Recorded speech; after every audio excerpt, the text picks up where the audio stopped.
ಭೀಮ್ ಬಂಧುಗಳೇ, ಇವತ್ತು ಬೋಧಿಸತ್ವ ಮಹಾಮಾನವತಾವಾದಿ ಬಾಬಾ ಸಾಹೇಬ್ ಅಂಬೇಡ್ಕರ್ ಅವರ 69ನೇ ಒಂದು ಪರಿನಿಬ್ಬನ ಕಾರ್ಯಕ್ರಮವನ್ನು ನಾವು ನಮ್ಮ ಗ್ರಾಮದಲ್ಲಿ ದೇವಸ್ಥಾನದಲ್ಲಿ ನಾವು ಆಯೋಜನೆ ಮಾಡಿದ್ದೀವಿ. ಈ ಕಾರ್ಯಕ್ರಮ ಮಾಡಬೇಕು ಅಂತ ನಮ್ಮ ಅದರ ಉದ್ದೇಶದಿಂದ ನಾವು ಮಾಡ್ತಲ್ಲ. ಪ್ರತಿಯೊಬ್ಬ ಭಾರತೀಯನು, ಪ್ರತಿಯೊಬ್ಬ ದಲಿತ ಸಮುದಾಯದ ಪ್ರತಿಯೊಬ್ಬರೂ ಬಾಬಾ ಸಾಹೇಬ್ ಬಗ್ಗೆ ಅವರು ತಿಳ್ಕೋಬೇಕು. ಅಷ್ಟೇ ಅಲ್ಲ, ಬಾಬಾ ಸಾಹೇಬ್ ಕೊಟ್ಟಂಥ ಒಂದು ಮಾನವ ಹಕ್ಕುಗಳು, ಮೂಲಭೂತ ಸೌಕರ್ಯಗಳು ಇವತ್ತು ನಾವು ಅನುಭವಿಸ್ಕೊ ಬರ್ತಾಯಿದ್ವಿ. ಆದರೆ ಅವ್ರು ಕೊಟ್ಟಂಥ ಸಂದೇಶ ಏನು, ಅವ್ರು ಕೊಟ್ಟ ವಿಚಾರಗಳನ್ನ ನಾವು ತಿಳ್ಕೋದ್ರೆ ನಾವು ಎಲ್ಲೋ ವಿಫಲವಾಗಿದ್ವಿ ಅಂತ ನಾವು ಅಂತ ಭಾವಿಸ್ತೀನಿ. ಯಾಕಂದರೆ ಬಾಬಾ ಸಾಹೇಬರನ್ನ ಬರೀ ಅಷ್ಟೇ ನಾವು ಇಟ್ಕೊಂಡಿವಿ. ಆದರೆ ಅವರು ಕೊಟ್ಟಂಥ ಸಂದೇಶಗಳು, ವಿಚಾರಗಳು ಈ ಭಾರತದ ಪ್ರತಿಯೊಂದು ಕಟ್ಟ ಕಡೆ ಪ್ರಜೆಯವರೆಗೂ ಯಾವ ಮಟ್ಟಿಗೆ ಅವ್ರಿಗೆ ಮುಟ್ತದೆ ಅನ್ನೋದು ನಾವು ಅದರಲ್ಲಿ ವಿಫಲರಾಗಿದ್ದೀವಿ. ಬಾಬಾ ಸಾಹೇಬ್ ಒಂದು ಸಮುದಾಯಕ್ಕೆ ಸೀಮಿತರಲ್ಲ, ಇಡೀ ಭಾರತಕ್ಕೆ ಕಟ್ಟ ಕಡೆ ಪ್ರಜೆಯವರೆಗೂ ಅವರು ಹೋರಾಟ ಮಾಡಿದ್ದಾರೆ. ಅವರ ಒಂದು ಹೋರಾಟ ಫಲದಿಂದನೇ ಇವತ್ತು ನಾವೆಲ್ಲ ಇಷ್ಟು ಸಂತೋಷದಿಂದ ಮತ್ತು ಇಷ್ಟು ಸಮೃದ್ಧವಾಗಿ ನಾವು ಜೀವನ ಮಾಡ್ತಿದ್ದೀವಿ. ಅವ್ರು ಕೊಟ್ಟಂಥ ಒಂದು ಸವಲತ್ತುಗಳು. ಆದರೆ ನಮ್ಮ ಜನ ಅವ್ರನ್ನ ಬರೀ ಸ್ವಾರ್ಥಕ್ಕೆ ಬಳಸ್ಕೊಂಡು ಅವರ ಒಂದು ಪ್ರಬುದ್ಧ ಭಾರತ ಕಡೆ ಅವ್ರು ಏನು ಹೇಳಿದ್ದಾರೆ ಕೊನೆ ಸಂದೇಶ, ಆ ವಿಚಾರದಲ್ಲಿ ನಾವು ಯಾರೂ ಅದನ್ನು ಪಾಲಿಸ್ತಾ ಇಲ್ಲ. ಅದೊಂದು ದೊಡ್ಡ ದುರಂತ. ಬಂಧುಗಳೇ, ಇವತ್ತು ಬಾಬಾ ಸಾಹೇಬರು ಶಾರೀರಿಕವಾಗಿ ಇಲ್ಲದೇ ಇರ್ಬೋದು, ಆದರೆ ಬೌದ್ಧಿಕವಾಗಿ ಅವರು ನಮ್ಮ ಜೊತೆ ಇದ್ದಾರೆ. ಅವ್ರು ಕೊಟ್ಟಂಥ ಒಂದು ಶಿಕ್ಷಣ ಸವಲತ್ತಾಗಿರ್ಬೋದು, ಮತ್ತು ಓಟಿನ ಹಕ್ಕಾಗಿರ್ಬೋದು, ಮತ್ತು ಪ್ರತಿಯೊಂದಷ್ಟೇ ರಾಜಕೀಯದಲ್ಲಿ ಕೊಟ್ಟಂಥ ಎಲ್ಲ ಸವಲತ್ತು ಬಳಸ್ಕೊಳ್ತಾ ಇದ್ದೀವಿ. ಆದರೆ ಅವ್ರನ್ನ ಬರೀ ಅವ್ರು ಕೊಟ್ಟಂಥ ಸವಲತ್ತು ಬಳಸ್ಕೊಂಡಿದೆ ಹೊರತು ಅವರ ವಿಚಾರಗಳನ್ನ ಮತ್ತು ಅವರ ಸಿದ್ಧಾಂತಗಳನ್ನ ನಾವೆಲ್ಲೂ ಪಾಲಿಸ್ತಾ ಇಲ್ಲ. ಹಾಗಾಗಿ ಈಗಿಂದ ನಾವು ಅವರ ವಿಚಾರಗಳನ್ನ, ಕೊಟ್ಟಂಥ ಸಂದೇಶನ ಪಾಲಿಸಬೇಕು. ಅವರ ಒಂದು ಕನಸೇನಿತ್ತು ಅದನ್ನು ನೆನಪು ಮಾಡೋ ನಿಟ್ಟಲ್ಲಿ ನಾವೆಲ್ಲ ದುಡಿಬೇಕು ಅನ್ನೋದು ನನ್ನ ಈ ಮುಖಾಂತರ ನಾನು ಎಲ್ಲರಿಗೂ ತಿಳಿಸ್ತೀನಿ. ಬಂದರೆ ಎಲ್ರಿಗೂ ಜೈ ಭೀಮ್. ಜೈ ಭೀಮ್. ಎಲ್ಲ ನಮ್ಮ ಹಿರಿಯ ಹೋರಾಟಗಾರರು ಮತ್ತು ಮಹಿಳೆಯರು ಅವರಿಗೆ ಎಲ್ಲ ಇವತ್ತು ಬಾಬಾ ಸಾಹೇಬರು ಏನು ಪರಿಣಾಮದ ಬಗ್ಗೆ ಅಂದ್ಕೊಂಡಿದ್ವಿ ಕಾರ್ಯಕ್ರಮಗಳು. ಮೊದಲವಾಗಿ ಪತ್ರಕರ್ತರು ಇವತ್ತು ಬಂದು ಏನು ವಿಚಾರವನ್ನು ತಿಳಿಸ್ಬೇಕಂತ ದೇವಸ್ಥಾನಗಳಿಗೆ ಆಗಮಿಸಿದ್ರಿ. ಹಾಗಾಗಿ ಬಾಬಾ ಸಾಹೇಬ್ರಿಗೂ ಬೋಧಿಸತ್ವದ ಅಂದರೆ ನೋಡಿ, ಬುದ್ಧ, ಬಸವ, ಅಂಬೇಡ್ಕರ್, ಅದು ಜ್ಞಾನದ ಸಂಕೇತ ಹಳ್ಳಿ ಮರ ಭಗವಾನ್ ಪುತ್ರ.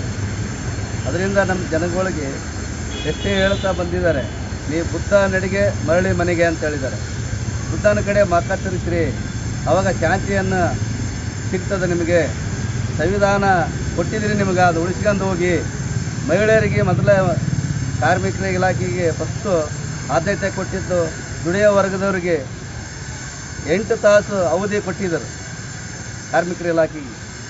ಅಂಥ ಪದವಿ ಅವರು ಅವಾಗ ಶೋಷಣೆ ಇದಾದಾಗ ಎದುರಾಗಿ ಅಂಥ ಪದವಿನೇ ಬಿಟ್ಟು ಬಂದರು ಹೆಣ್ಮಕ್ಳಿಗಾಗಿ.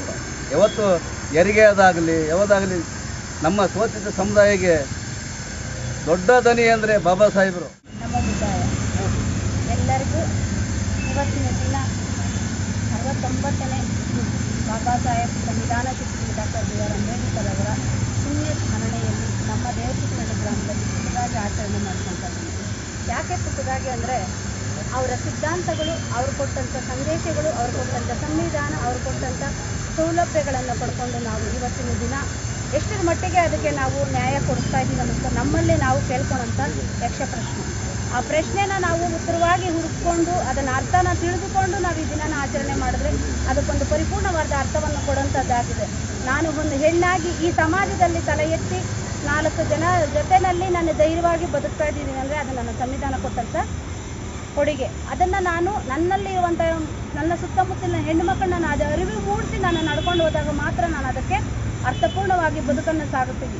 ಅಂಬೇಡ್ಕರ್ ಕೊಟ್ಟಂಥ ಕೊನೆ ಸಂದೇಶ ಬುದ್ಧ ಭಾರತ. ಅದನ್ನು ನಾವು ಬುದ್ಧನ ಅನುಯಾಯಿಗಳಾಗಿ ಬದುಕಿ ಧಮ್ಮವನ್ನು ನಾವು ಯಾವಾಗ ಸ್ವೀಕರಿಸಿ ಅದನ್ನಲ್ಲಿ ನಾವು ನಡೀತೀವೋ ಆವಾಗ ಆ ಸಂದೇಶಕ್ಕೆಲ್ಲ ಪರಿಪೂರ್ಣ ಅರ್ಥ ಕೊಟ್ಟಂತಾಗುತ್ತೆ.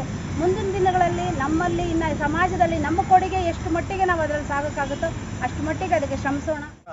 ಅವರು ಏನೂ ಗೊತ್ತಿಲ್ಲದಂತೆ ಇರುವುದು ದೊಡ್ಡ ದುರಂತ ಭಾರತ ದೇಶದಲ್ಲಿ. ಇವತ್ತು ಪ್ರಪಂಚದ ಉನ್ನತ ಆಕ್ಸ್ಫರ್ಡ್ ಯೂನಿವರ್ಸಿಟಿ ಲಂಡನ್, ಅಲ್ಲಿ ಸುಮಾರು ಮಹನೀಯರು ವಿದ್ಯಾಭ್ಯಾಸವನ್ನು ಮಾಡಿದ್ದಾರೆ, ದೊಡ್ಡ ದೊಡ್ಡ ಪದವಿಗಳನ್ನು ಮುಗಿಸಿದ್ದಾರೆ. ಆದರೆ ಭಾರತ ದೇಶದಿಂದ ತನ್ನ ಜನಕ್ಕೋಸ್ಕರ, ಸಮುದಾಯಕ್ಕೋಸ್ಕರ, ದೇಶಕ್ಕೋಸ್ಕರ ಕಷ್ಟಪಟ್ಟು ಓದಿದಂಥ ಬಾಬಾ ಸಾಹೇಬ್ ಅಂಬೇಡ್ಕರ್ ಅವರನ್ನು ಆ ಯೂನಿವರ್ಸಿಟಿಯಲ್ಲಿ ಇಟ್ಟಿರುವಂಥ ಸ್ಥಾನ ಯಾವುದಂದರೆ ದಿ ಸಿಂಬಲ್ ಆಫ್ ನಾಲೆಜ್, ಅಂದರೆ ಜ್ಞಾನಕ್ಕೆ ಮತ್ತೊಂದು ಹೆಸರು ಬಾಬಾ ಸಾಹೇಬ್ ಅಂಬೇಡ್ಕರ್. ವಿಶ್ವ ಇದನ್ನು ಹೇಳುತ್ತೆ. ಆದರೆ ನಮ್ಮ ಭಾರತ ಇವತ್ತು ಕೂಡ ಬಾಬಾ ಸಾಹೇಬ್ ಅಂಬೇಡ್ಕರ್ ಅವರ ಸಿದ್ಧಾಂತಗಳನ್ನು ಕೊಲೆ ಮಾಡಬೇಕು, ಸಂವಿಧಾನವನ್ನು ತೆಗಿಬೇಕು, ಅಸ್ಪೃಶ್ಯರನ್ನು ಇನ್ನೂ ಕೀಳುಮಟ್ಟಕ್ಕೆ ತಳ್ಳಬೇಕೆಂದು ಕೆಲವು ವರ್ಗಗಳು, ಜಾತಿವಾದಿಗಳು ಇವತ್ತು ಕೂಡ ಅವಣಿಸ್ತಾ ಇದ್ದಾರೆ. ಆದರೆ ಒಂದು ಅವರಿಗೆ ನೆನಪಿರಬೇಕು, ಬಾಬಾ ಸಾಹೇಬ್ ಅಂಬೇಡ್ಕರ್ ಬರೀ ಒಂದು ಪುಸ್ತಕ ಬರೆದಿಲ್ಲ, ಅವರಿಡೀ ರಕ್ತವನ್ನು ಸವಿದು ಅದರಲ್ಲಿ ಅವರು ಬರೆದಿರುವಂಥ ಒಂದೊಂದು ಕಾಯ್ದೆಗಳು ಕೂಡ ಯಾರು ಬಂದರೂ ಕೂಡ ಏನೂ ಮಾಡೋಕ್ಕಾಗೋದಿಲ್ಲ. ಯಾಕಂದರೆ ಅದು ಒಂದು ಜಾತಿಗೆ, ಒಂದು ಧರ್ಮಕ್ಕೆ, ಒಂದು ವರ್ಗಕ್ಕೆ ಸೀಮಿತವಾಗಿಲ್ಲ. ಸಮಾಜ ನಿರ್ಮಾಣಕ್ಕಾಗಿ ಇರುವ ಸಂವಿಧಾನ. ಒಂದು ವೇಳೆ ಆ ಸಂವಿಧಾನಕ್ಕೆ ಏನಾದರೂ ಧಕ್ಕೆ ಉಂಟಾದರೆ ಇಡೀ ಭಾರತ ದೇಶದಲ್ಲಿರುವಂಥ ಪ್ರತಿಯೊಬ್ಬ ಶೋಷಿತ ಜಾತಿ ಭೇದವನ್ನು ಮರೆತು ಅದನ್ನು ಉಳಿಸ್ಕೊಳ್ತಾರೆ. ಅದರಿಂದ ಇವತ್ತು ನಾವು ಬೇರೆಯವರ ಹಾಗೆ ಕೆಲವು ನಮ್ಮ ಜನಗಳು ಇವತ್ತು ಪಲ್ಲಕ್ಕಿಗಳನ್ನು ಮಾಡ್ತಾರೆ, ದೊಡ್ಡ ದೊಡ್ಡ ತೇರುಗಳನ್ನು ಮಾಡ್ತಾರೆ, ಆರ್ಕೆಸ್ಟ್ರಾಗಳನ್ನು ಇಡ್ತಾರೆ. ಇದರಿಂದ ಏನು ಪ್ರಯೋಜನ ಅಂತ ನನಗಂತೂ ಗೊತ್ತಿಲ್ಲ. ನಾವಿವತ್ತು ಮಾಡಬೇಕಾಗಿರೋದು ಆಚರಣೆ ಮಾತ್ರ ಅಲ್ಲ, ಅನುಕರಣೆ ಮಾಡಬೇಕು. ಬಾಬಾ ಸಾಹೇಬ್ ಅಂಬೇಡ್ಕರ್ ಅವರು ಕೊಟ್ಟಂಥ ಸಂದೇಶಗಳನ್ನು ನಮ್ಮ ಜೀವನದಲ್ಲಿ ನಾವು ಅಳವಡಿಸಿಕೊಂಡು ನಮ್ಮ ಸುತ್ತ ಇರುವ ಜನಗಳ ಹತ್ರ ನಾವು ಅಂಬೇಡ್ಕರ್ ಅವರ ಸಿದ್ಧಾಂತಗಳನ್ನು ತಗೊಂಡೋಗಿ ಅವ್ರನ್ನ ಬದಲಾವಣೆ ಮಾಡದೇ ಇದ್ದರೆ ಈ ಒಂದು ಆಚರಣೆ ವ್ಯರ್ಥ ಅಂತ ನಾನು ಭಾವಿಸ್ತೇನೆ.